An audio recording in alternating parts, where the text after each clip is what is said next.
और हमारी इतनी बदनामी हो गई, आगे समाज का नाम लेते ही लोग कहते हैं कि वे जो नास्तिक हैं, वे जो भगवान को नहीं मानते, वे जो देवी देवताओं को नहीं मानते, हमारी छवि ऐसी हो गई। ये छवि ऐसी बनी क्यों है? इसलिए बनी है कि कहीं कहीं हमने ना समझी सबसे पवित्र समाज, सबसे अच्छे ढंग से परमात्मा को मानने वाला, विशुद्ध रूप से देवी देवताओं को मानने वाला समाज, और उसकी छवि हो गई जो नास्तिक है। खंडन किया हमने, लेकिन खंडन जोड़ने के लिए नहीं किया, हमने पेश करने के लिए किया, अपमानित करने के लिए, छोटा दिखाने के लिए खंडन करेंगे, उस खंडन का परिणाम बड़ा भयंकर निकलता। ऋषि दयानंद जी भी खंडन करते थे, लेकिन महर्षि दयानंद जी के हृदय में भावनाएं विशेष होती थी। महर्षि दयानंद जी जब खंडन करते थे, हजारों हजारों की भीड़ सुनती थी, और जब भीड़ सुनती थी तो उनके खंडन का प्रभाव ये होता था, जब भीड़ वहां से चली जाती थी तो उस मैदान में गोली, गन्ने, ताबीज वह पड़े रहते थे, काले पीले हरे धागे वाले। उनके खंडन का प्रभाव पड़ता था कि टोकरी भर जाए, कितने ताबीज मिल जाते। ऐसा क्यों? क्योंकि भावना थी, अपमानित करने की भावना नहीं थी। आज खंडन करते हैं तो अधिकतर अपमानित नीचा दिखाने की भावना से आदमी लग जाते हैं। हमारे एक स्वामी जी थे, अभी संसार में नहीं है, तो 3 साल पहले उनका देहांत हुआ।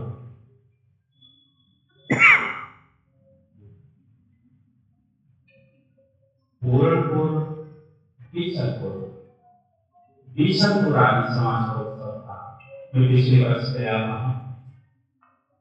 उनको बुला रखा था। सात आर्य, इन 8 गुणों के द्वारा व्यक्ति आर्य कहलाता है। जिसके अंदर ये 8 लक्षण दिखाई देते हो वो आर्य होता है, अन्यथा अनार्य कहलाएगा। एक एक के ऊपर थोड़ा थोड़ा विचार करते चलते हैं। पहली बात कही है ज्ञानी। ज्ञानी व्यक्ति को आर्य कहा है, मूर्ख व्यक्ति को नहीं कहा। अब ज्ञानी का तात्पर्य क्या है? हम किसको ज्ञानी कहें?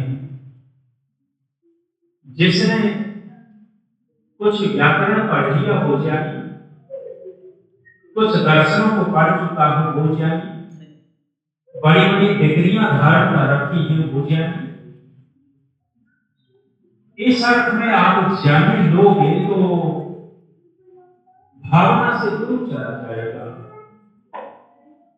यदि पढ़े लिखे को ही आप ज्ञानी कहोगे तो रावण को हमसे बहुत ज्यादा पढ़ा लिखा था, चारों वेदों का विद्वान है, शास्त्र पढ़े हुए है, लेकिन उसको आर्य नहीं कहा गया, उसको राक्षस कोटि में लिया गया है।